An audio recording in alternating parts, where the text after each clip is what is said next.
नमस्कार प्यारे मित्रों। रीट एग्ज़ाम का बहुत ही कम समय बचा है और आज हम साइकोलॉजी के सभी टॉपिक के महत्वपूर्ण प्रश्नों को लेकर आ चुके हैं। लगभग 250 प्रश्नों को करने वाले हैं।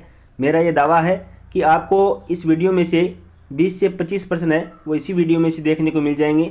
आपको एक ही काम करना है कि इस वीडियो को शुरू से लेकर अंत तक पूरा देखना है, ताकि आपका क्वेश्चन है वो साइकोलॉजी से संबंधित कोई भी क्वेश्चन है वो आपका गलत ना हो। तो चलिए शुरू कर लेते हैं। सबसे पहला जो हमारा क्वेश्चन है कि पियाजे ने बुद्धि को किसके प्रति समायोजन योग्यता के रूप में परिभाषित किया है। पियाजे ने बुद्धि को किसके प्रति समायोजन योग्यता के रूप में परिभाषित किया है? तो इसका सही उत्तर क्या हो जाएगा? भौतिक और सामाजिक परिवर्तन। अगला जो क्वेश्चन है कि किस विद्वान ने नैतिक वृद्धि की अवस्थाओं को अवधारणा प्रस्तुत की है? तो वो है कोहलबर्ग ने। अगला जो क्वेश्चन है क्वेश्चन नंबर 3 कि जीन पियाजे के अनुसार कोई बच्चा किस अवस्था में अपने परिवेश की वस्तुओं को पहचानने और उनमें विभेद करने लगता है? तो उसका है सही उत्तर क्या हो जाएगा? पूर्व संक्रियात्मक अवस्था। अगला जो क्वेश्चन है कि वाइगोत्स्की के अनुसार बच्चे अपने साथी समूह के सक्रिय सदस्य कब होते हैं? तो इसका सही उत्तर क्या हो जाएगा? किशोरावस्था में साथी समूह बनाने लग जाते हैं। अगला जो क्वेश्चन है क्वेश्चन नंबर 5 कि फ्रायड के अनुसार किसी बच्चे में सामाजिकरण की प्रक्रिया हेतु सर्वोत्तम आयु क्या है? सामाजिकरण की जो प्रक्रिया है वो सर्वोत्तम आयु क्या है? तो वो है 5 वर्ष। और किसके अनुसार है? फ्रायड के अनुसार। अगला जो क्वेश्चन है क्वेश्चन नंबर 6 कि बालकों को नैतिक विकास को समझने के लिए जीन पियाजे ने कौन सी विधि को अपनाया है? बालकों को नैतिक विकास को समझने के लिए जीन पियाजे ने साक्षात्कार विधि को अपनाया है।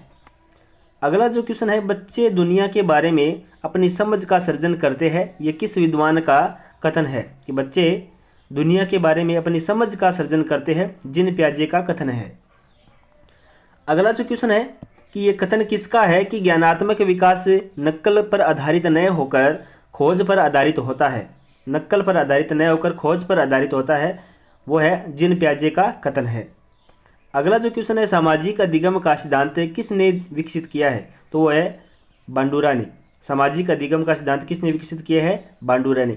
अगला जो नेक्स्ट क्वेश्चन है कि वाइगोत्स्की के अनुसार किसी बालक के विकास में सबसे महत्वपूर्ण योगदान किसका होता है? तो वो है समाज का।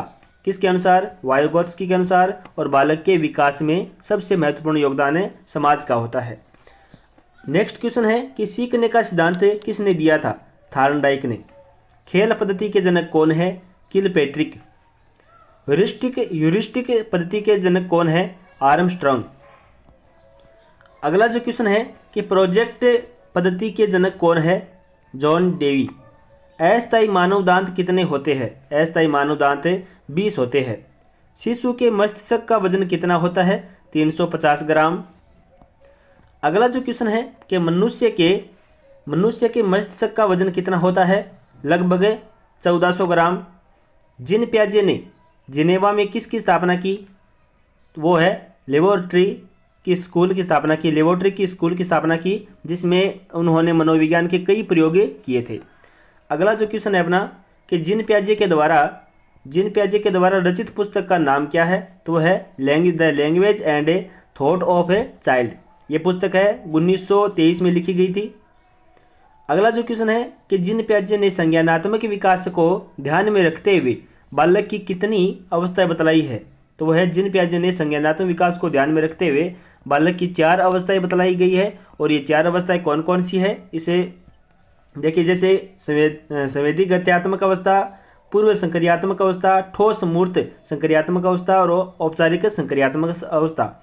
जैसे संवेदी गत्यात्मक अवस्था है जन्म से 2 वर्ष, पूर्व संक्रियात्मक 2 से 7 वर्ष, ठोस मूर्त संक्रियात्मक 7 से 11 वर्ष, औपचारिक संक्रियात्मक अवस्था जो 11 से 18 वर्ष के बीच में होती है। अगला जो क्वेश्चन है कि बच्चों के में बौद्धिक विकास की 4 विशिष्ट अवस्थाओं की पहचान की गई है, किसके द्वारा की गई है? तो वह है जीन पियाजे के द्वारा। विकास कभी न समाप्त होने वाले यानी कभी न समाप्त होने वाली प्रक्रिया है। ये विचार किससे संबंधित है? तो वह निरंतरता का सिद्धांत, यानी निरंतरता का सिद्धांत है वो जैसे ये बताता है कि विकास कभी न समाप्त होने वाली प्रक्रिया है। अगला जो क्वेश्चन है क्वेश्चन नंबर 23 कि प्राथमिक स्तर पर एक शिक्षक में निम्न में से किससे सबसे महत्वपूर्ण विशेषता मानना चाहिए? तो वो है धैर्य और दृढ़ता। अगला जो क्वेश्चन है क्वेश्चन नंबर 24 कि उत्तर बाल्यावस्था में बालक भौतिक वस्तुओं के किस आवश्यक तत्वों में परिवर्तन समझने लगते हैं, तो वो है द्रव्यमान, संख्या और क्षेत्र में। अगला जो नेक्स्ट क्वेश्चन है क्वेश्चन नंबर 25 कि दूसरे वर्ष में अंत तक शिशु का शब्द भंडार हो जाता है 100 शब्द, यानी जब बच्चा 2 साल का होता है दूसरे वर्ष के अंत तक है वो उसके शब्द भंडार है वो 100 शब्द हो जाते हैं। अगला जो क्वेश्चन है क्वेश्चन नंबर 26 की तरफ चलते हैं कि शर्म तथा गर्व जैसी भावना का विकास किस अवस्था में होता है, तो वो है बाल्यावस्था में। क्वेश्चन नंबर 26 ध्यान से देखिए एक बार फिर से कि कौन सी अवस्था में होता है शर्म तथा गर्व का, बाल्यावस्था में। अगला जो क्वेश्चन है क्वेश्चन नंबर 27 कि मैकडूगल के अनुसार मूल प्रवृत्ति जिज्ञासा का संबंध कौन से संवेग से है, तो वह है आश्चर्य संवेग से। बाल्यावस्था में होती है, बाल्यावस्था कब तक होती है, 12 वर्ष तक। शारीरिक विकास का क्षेत्र है तो वह है स्नायु मंडल। अगला जो क्वेश्चन है क्वेश्चन नंबर 30 कि विवेचना रहित विचार की अवस्था मानी जाती है, तो 4 से 7 वर्ष। प्राय बालक चलना किस वर्ष में सीख लेता है, तो लगभग 1.5 वर्ष के जब बालक होते हैं वो चलना सीख लेता है। अगला जो क्वेश्चन है कि शैक्षणिक दृष्टि से बाल विकास की अवस्थाएं है, शैक्षणिक दृष्टि से बाल विकास की कितनी अवस्थाएं है, 3 अवस्थाएं है, किशोरावस्था, बाल्यावस्था और शेषावस्था। अगला जो क्वेश्चन है क्वेश्चन नंबर 33 कि बालक में सर्वप्रथम भय, क्रोध, प्रेम के संवेग विकसित होते हैं, यह कथन किसका है, वाटसन का। प्रथम बाल निर्देशन केंद्र किसके द्वारा खोला गया, तो वो है विलियम हिली। अगला जो क्वेश्चन है क्वेश्चन नंबर 35 कि किसकी क्रियाशीलता का संबंध मनुष्य की पाचन क्रिया से भी होता है, तो वो है अभिवरक ग्रंथि। वातावरण वह बाहरी शक्ति है जो हमें प्रभावित करती है, ये किसने कहा था, ये कथन किसका है, ये कथन है रोस का। और कथन क्या है कि वातावरण वह बाहरी शक्ति है जो हमें प्रभावित करती है। अगला जो क्वेश्चन है बुद्धि से संबंधित है कि बुद्धि परीक्षण निर्माण के जन्मदाता है, तो वह है एल्फ्रेड बिने। ब्रिजेस के अनुसार उत्तेजना भाग है संवेगात्मक विकास का। इसी प्रकार के लगातार क्वेश्चन आ रहे हैं, इस वीडियो को पूरा देखिए, आपको इन्हीं में से क्वेश्चन देखने को मिल जाएंगे। तर्क, जिज्ञासा, निरीक्षण शक्ति का विकास होता है कितनी वर्ष तक, 11 वर्ष तक। कितनी वर्ष तक, 11 वर्ष तक। अगला जो क्वेश्चन है निम्न में से कौन सा वंशानुक्रम का नियम नहीं है, तो वो है अभिप्रेरणा अर्थात मोटिवेशन। अगला जो क्वेश्चन है कि एक कारक सिद्धांत को और किस नाम से जाना जाता है, एक कारक सिद्धांत को एक राजकीय सिद्धांत के नाम से भी जाना जाता है। बुद्धि का सबसे पुराना सिद्धांत कौन सा है, बुद्धि का सबसे पुराना सिद्धांत है एक कारक सिद्धांत। अगला जो क्वेश्चन है बुद्धि से संबंधित है, बुद्धि का द्विकारक सिद्धांत किसने दिया था, स्पियरमैन ने। स्पियरमैन कहाँ के निवासी थे, स्पियरमैन है वो फ्रांस के निवासी थे। अगला जो क्वेश्चन है कि स्पियरमैन सबसे पहले किस विषय के प्रोफेसर थे, स्पियरमैन सबसे पहले सांख्यिकी विषय के प्रोफेसर थे और बाद में मनोविज्ञान के प्रोफेसर बने थे। स्पियरमैन ने बुद्धि का संबंध किससे बताया है, स्पियरमैन ने बुद्धि का संबंध है वो चिंतन से बताया है। किससे बताया है, चिंतन से। अगला जो क्वेश्चन है क्वेश्चन नंबर 47 कि बालकों के भाषाई विकास का क्रम क्या है, बालकों के भाषाई विकास का क्रम क्या है, वो है बालकों के भाषाई विकास का क्रम है जैसे रोना, बलबलाना, हाव भाव, या रुदन, क्रंदन और बबलाना और हाव भाव।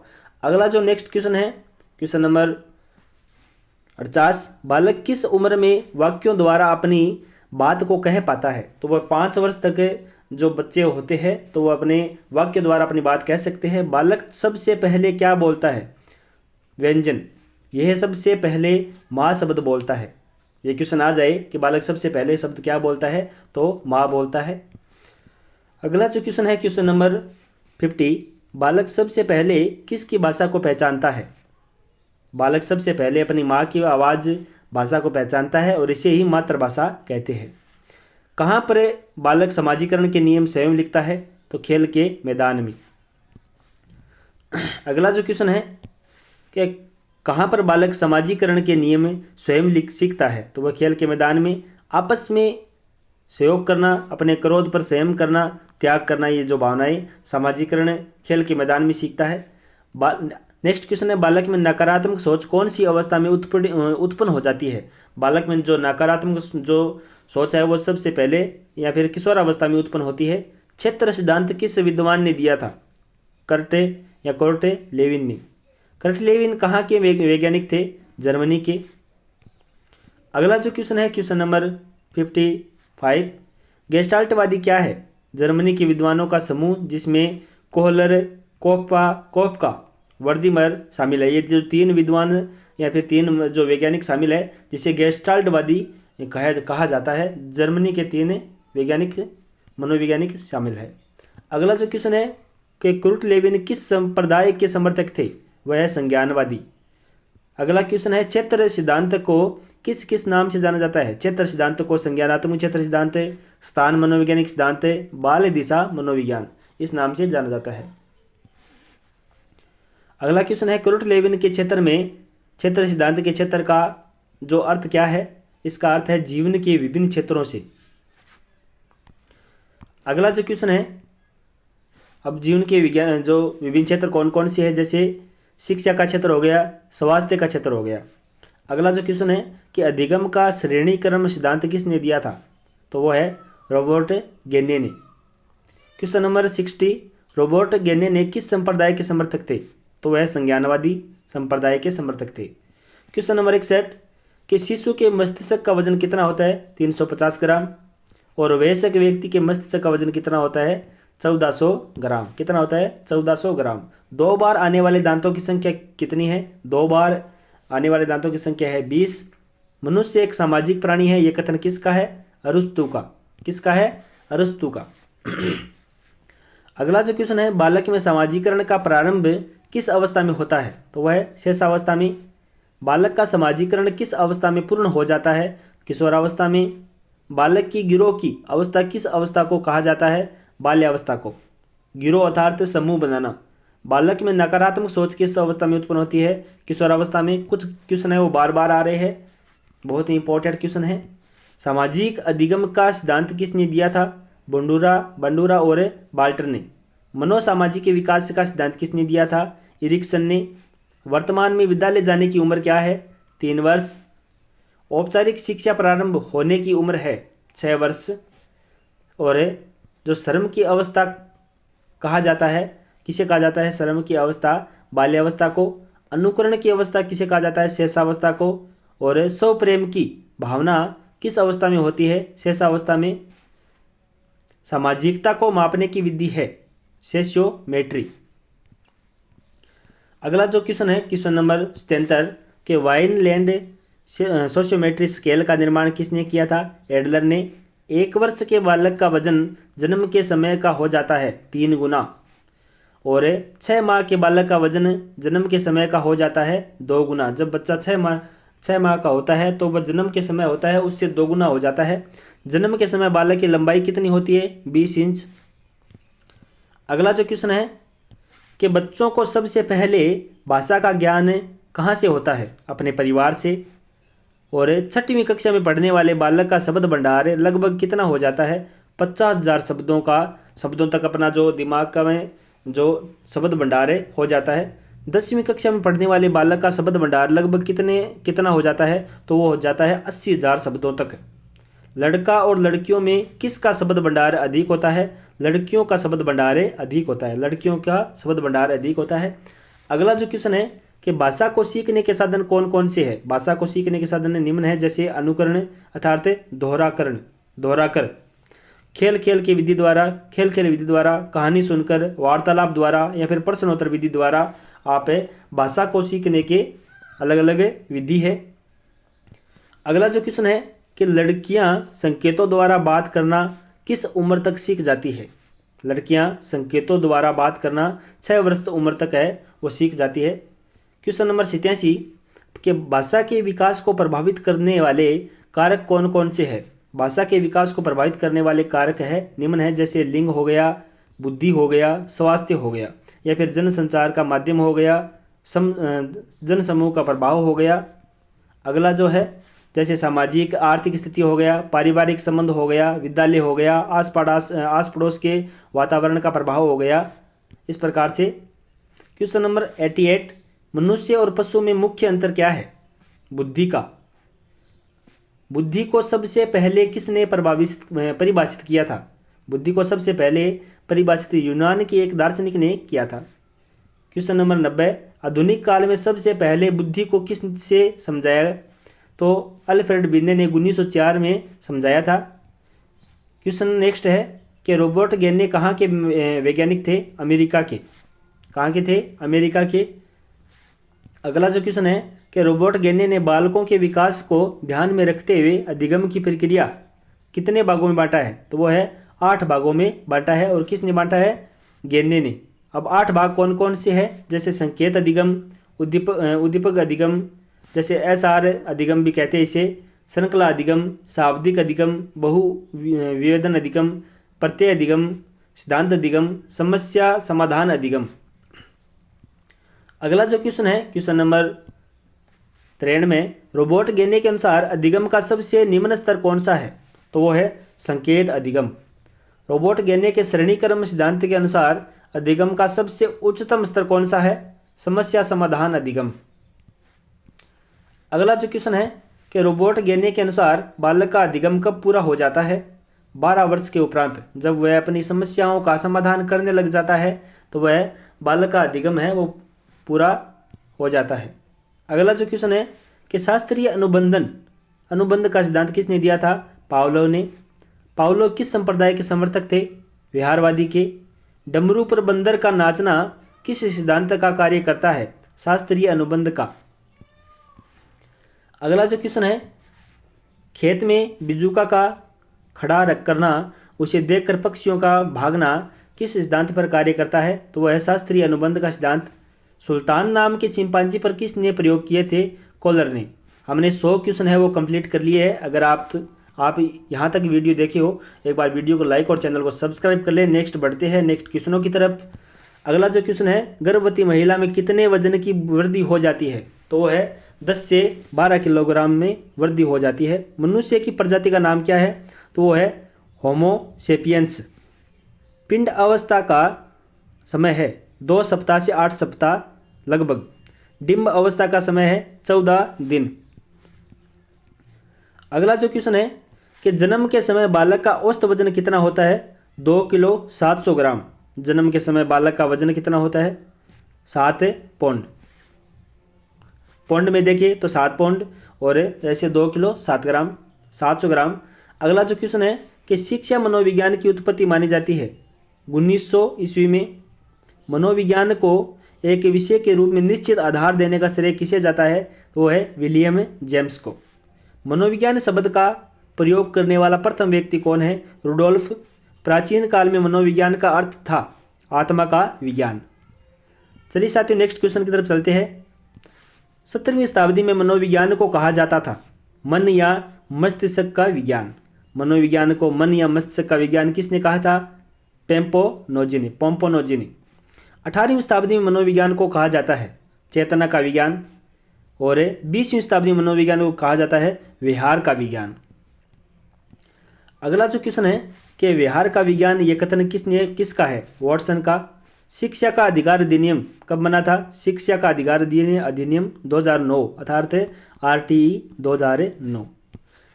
अगला जो क्वेश्चन है कि शिक्षा मनोविज्ञान की पहली पुस्तक लिखी थी थार्नडाइक ने 1903 में। शिक्षा का जो अधिनियम लागू हुआ था 1 अप्रैल 2010 में।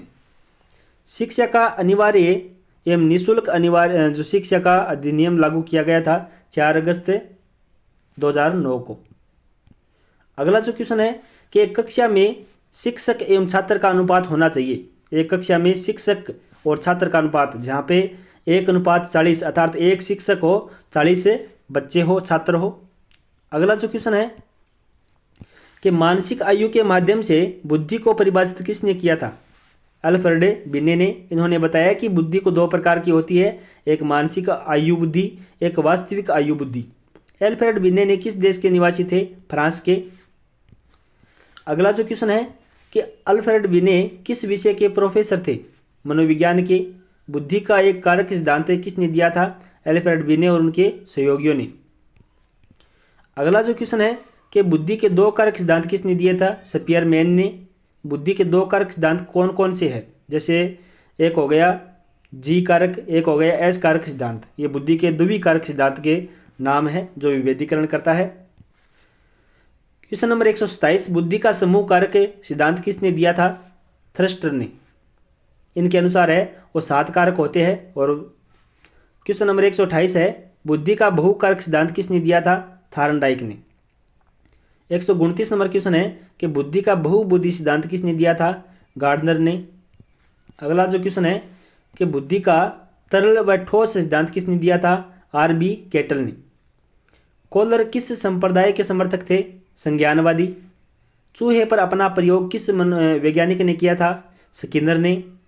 स्किनर किस संप्रदाय के समर्थक थे? व्यवहारवादी संप्रदाय के समर्थक थे। अगला जो क्वेश्चन है कि नए रचनात्मक कार्यों को सीखने पर कौन सा सिद्धांत बल देता है? तो वह है अंतर्दृष्टि का सिद्धांत।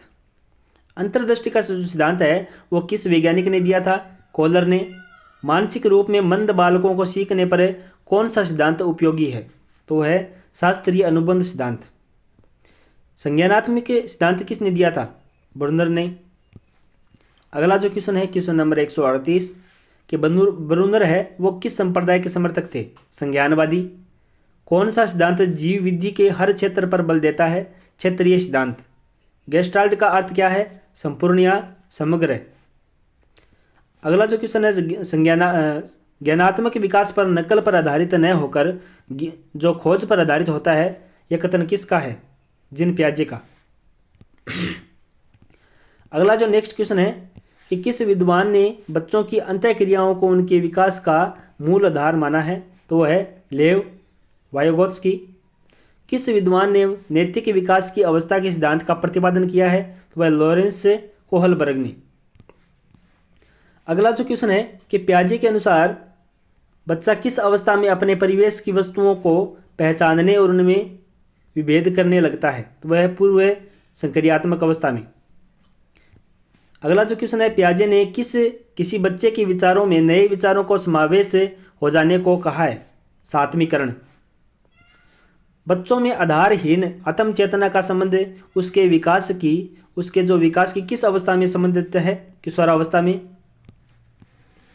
अगला जो क्वेश्चन है कि बच्चों के विकास से संबंधित निर्माण व खोज का सिद्धांत किस विद्वान ने दिया था? वह है जीन पियाजे ने।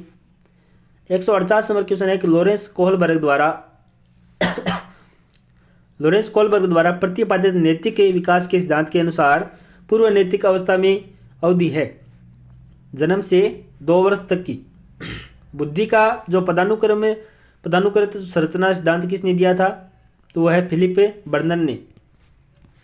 अगला जो क्वेश्चन है 150 नंबर क्वेश्चन कि बुद्धि का एकीकृत संरचना सिद्धांत किसने दिया था? जे.पी. गिलफोर्ड ने। विशिष्ट बालकों में कौन कौन से बालक आते हैं?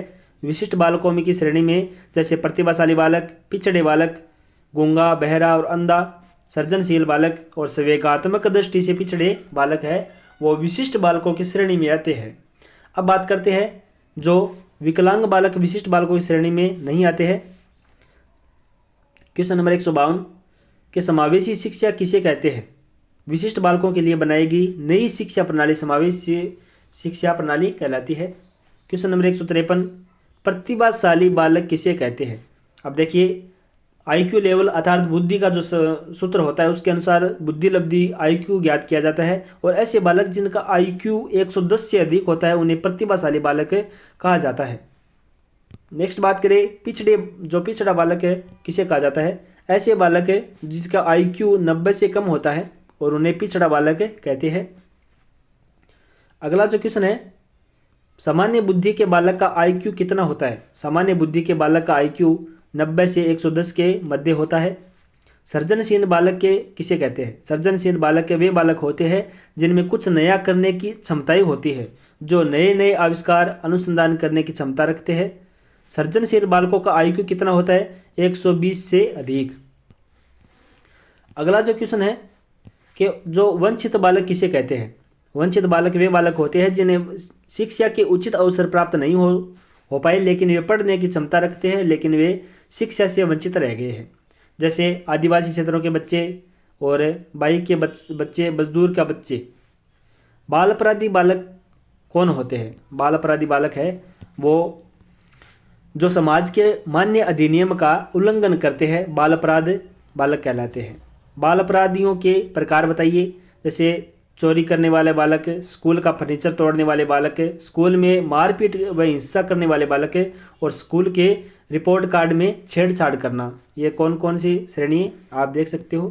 क्वेश्चन नंबर 161 है, मानसिक रूप से मंद बालकों को सिखाने में कौन सा सिद्धांत सहयोगी है?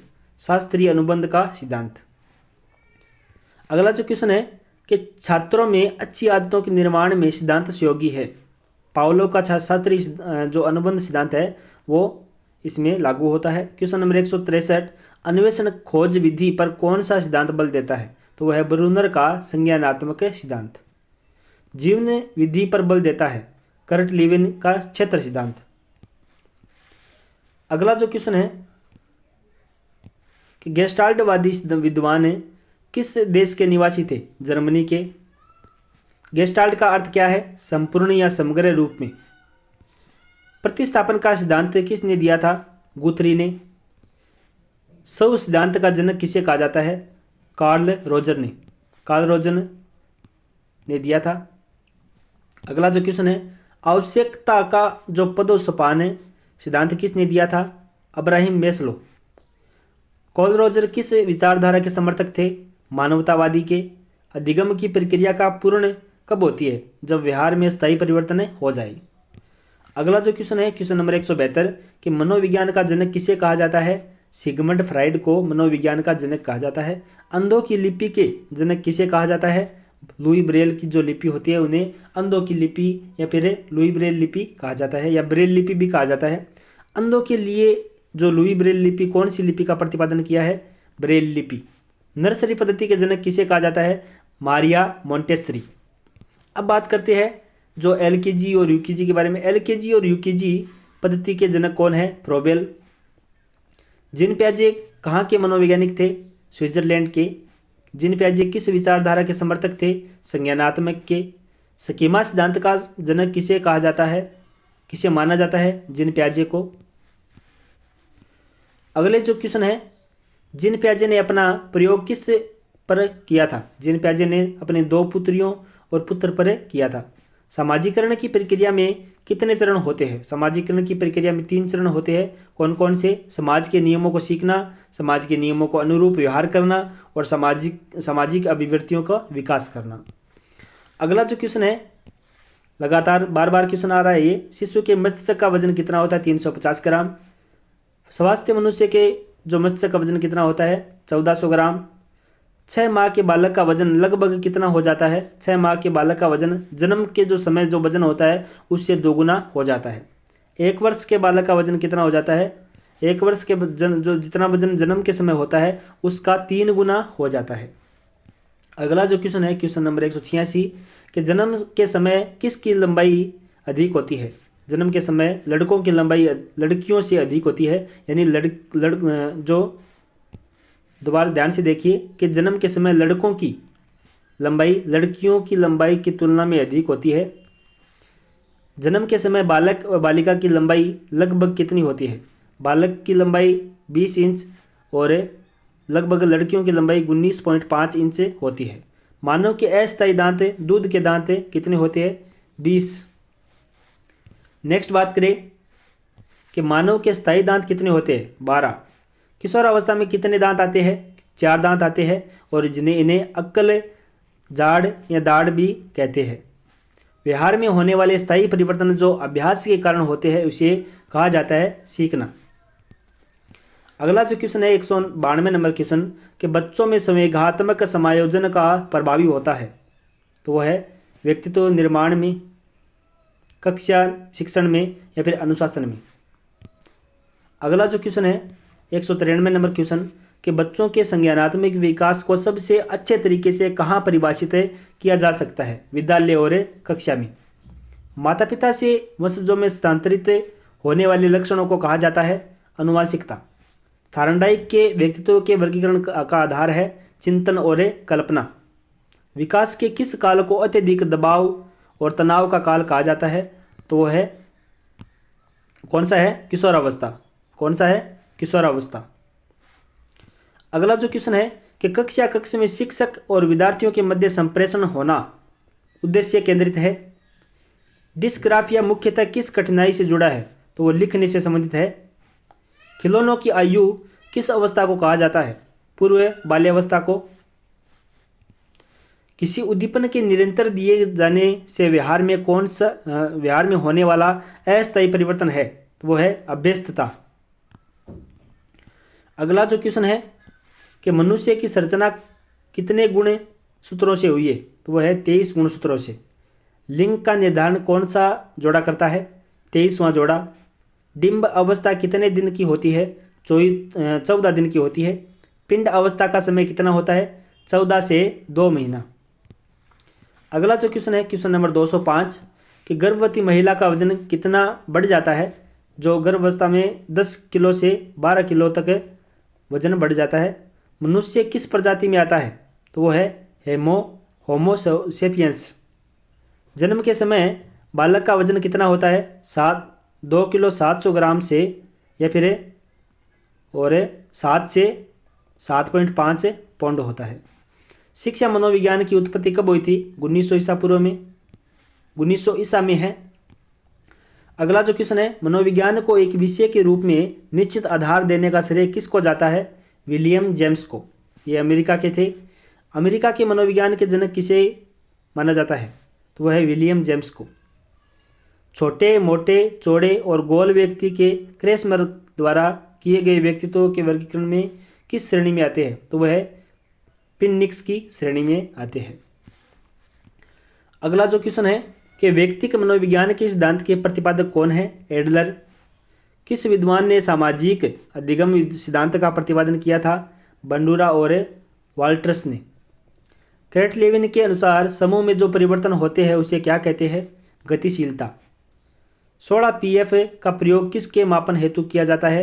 व्यक्तित्व के मापन हेतु। अगला जो क्वेश्चन है कि पावलोव ने सीखने के अनुबंध प्रतिक्रिया सिद्धांत का प्रतिपादन किसका प्रयोग करके किया है? चूहे पर। यानी पावलोव ने जो सीखने के जो अनुबंध प्रतिक्रिया सिद्धांत है वो किस पर प्रयोग किया था? चूहे पर। किस अवस्था में बच्चे अपने समवयस्क समूह के सक्रिय सदस्य हो जाते हैं? किशोरावस्था में। बच्चे दुनिया के बारे में अपनी समझ का सृजन करते हैं। इसका श्रेय किस विद्वान को जाता है? जीन पियाजे को। अगला जो क्वेश्चन है क्वेश्चन नंबर 219 वायोकोत्स्की के जो बच्चों के सीखने में निम्नलिखित में से किस कारक की महत्वपूर्ण भूमिका पर बल देते हैं? सामाजिक पर। शिक्षक का बर्ताव कैसा होना चाहिए? आदर्शवादी। मनोविज्ञान शब्द का प्रयोग करने वाले पहला व्यक्ति कौन था? वो था रुडोल्फ गाइकल। 1590 में किया था। अगला जो क्वेश्चन है कि सामाजिक अंतःक्रिया किसे कहते हैं? 2 या 2 से अधिक व्यक्तियों के मध्य जो होने वाले परस्पर संबंध और क्रियाएं सामाजिक अंतःक्रिया कहलाती है, जैसे सहयोग, स्वानुभूति, त्याग, बलिदान आदि। अगला जो क्वेश्चन है क्वेश्चन नंबर 223 कि प्राचीन काल में मनोविज्ञान का अर्थ क्या था? आत्मा का विज्ञान। मनोविज्ञान को आत्मा का विज्ञान किसने कहा था? अरस्तु ने। 17वीं शताब्दी में मनोविज्ञान को क्या कहा जाता था और ये किसने कहा था? 17वीं शताब्दी में मनोविज्ञान को मन या मस्तिष्क का विज्ञान कहा जाता था और ये पोम्पोनोजी ने कहा था। अगला जो क्वेश्चन है कि 18वीं शताब्दी में मनोविज्ञान को क्या कहा जाता था? 18वीं शताब्दी में मनोविज्ञान को चेतना का विज्ञान ये विलियम जेम्स ने और या वुंट ने कहा था। 20वीं शताब्दी में मनोविज्ञान को क्या कहा जाता था? विहार का विज्ञान। शिक्षा मनोविज्ञान की पहली पुस्तक किसने लिखी थी और कब लिखी थी? थार्नडाइक ने लिखी थी और 1903 में लिखी थी। शिक्षा का अधिकार अधिनियम कब बना? 2009 में। अगला जो क्वेश्चन है शिक्षा का अधिकार अधिनियम कब लागू हुआ? 1 अप्रैल 2010 को। जीन पियाजे के अनुसार संज्ञानात्मक विकास के किस चरण पर बच्चा वस्तु स्थायित्व को प्रदर्शित करता है? पूर्व संक्रियात्मक चरण में। कोलबर्ग के अनुसार शिक्षक बच्चों में नैतिक मूल्यों का विकास कर सकता है। कैसे कर सकता है? कि नैतिक मूल्य जो मूल्यों पर आधारित चर्चाओं में उन्हें शामिल करके। जीन पियाजे के अधिगम संज्ञानात्मक सिद्धांत के अनुसार यह प्रक्रिया जिसके द्वारा संज्ञानात्मक संरचना को संशोधित किया जाता है वह कहलाती है समावेशन। अगला जो क्वेश्चन है कि विकास कौन सी अवस्था से शुरू होता है, तो वह प्रसव पूर्व अवस्था में यानी गर्भावस्था से ही शुरू हो जाता है। सबसे अधिक गहन जटिल समाजीकरण कौन सी अवस्था में होता है, किशोरावस्था के दौरान। खेल शिक्षण विधि के प्रतिपादक कौन है, फ्रोबेल। जीन पियाजे की कौन सी अवस्था संबंध अमूर्त तार्किक चिंतन से है, अमूर्त संक्रियात्मक अवस्था। अगला जो क्वेश्चन है कि बाल मनोविज्ञान को केंद्र बिंदु कौन होता है, तो वो है केंद्र बिंदु बालक। बच्चों के विकास से संबंधित निर्माण व खोज का सिद्धांत किसने दिया था, जीन पियाजे ने। साइकोलॉजी शब्द का सबसे पहले प्रयोग किसने किया था, रुडोल्फ गोल्कोय ने 1590 ईस्वी में। अगला जो क्वेश्चन है कि साइकोलॉजी की प्रथम पुस्तक है साइकोलॉजिया लिखी किसने लिखी थी, रुडोल्फ गोल्कोय ने। साइकोलॉजी शब्द की उत्पत्ति साइको प्लस लोगोस से हुई है जो एक यूनानी शब्द है। विश्व की प्रथम साइकोलॉजी लैब 1879 में विलियम वुंट द्वारा जर्मनी में स्थापित की गई थी। विश्व का प्रथम जो बुद्धि परीक्षण है 1905 में बिन्ने और साइमन द्वारा किया गया था। भारत का जो प्रथम बुद्धि परीक्षण है 1922 में C.H. राइस द्वारा किया गया था। आधुनिक मनोविज्ञान के जनक विलियम जेम्स है। आधुनिक मनोविज्ञान के प्रथम मनोवैज्ञानिक डेकार्टा है। किंडरगार्टन विधि के प्रतिपादक फ्रोबेल है। डाल्टन विधि के प्रतिपादक मिस हेलेन पार्कहर्स्ट है। मोंटेसरी विधि के प्रतिपादक है मैडम मारिया मोंटेसरी। संज्ञानात्मक विकास के जो जनक है अल्बर्ट बांडोरा। इस प्रकार से हमने 250 महत्वपूर्ण प्रश्नों को कर लिए हैं। साइकोलॉजी के जो पिछले ईयर में आए हुए क्वेश्चनों को शामिल किए हैं इस वीडियो में, और बहुत ही महत्वपूर्ण प्रश्नों को प्रत्येक साइकोलॉजी के प्रत्येक टॉपिक के प्रत्येक महत्वपूर्ण प्रश्नों को लिया गया है इस वीडियो पर। आपको अगर ये वीडियो पसंद आता है वीडियो को लाइक कर ले और चैनल सब्सक्राइब करना ना भूलें। कमेंट जरूर करें कि आपको वीडियो कैसा लगा, और एग्जाम देने के बाद में ये बताना है कि आपके इनमें से कितने क्वेश्चन आए थे, एक बार जरूर कमेंट करें। बहुत बहुत धन्यवाद इस वीडियो को पूरा देखने के लिए, शुक्रिया।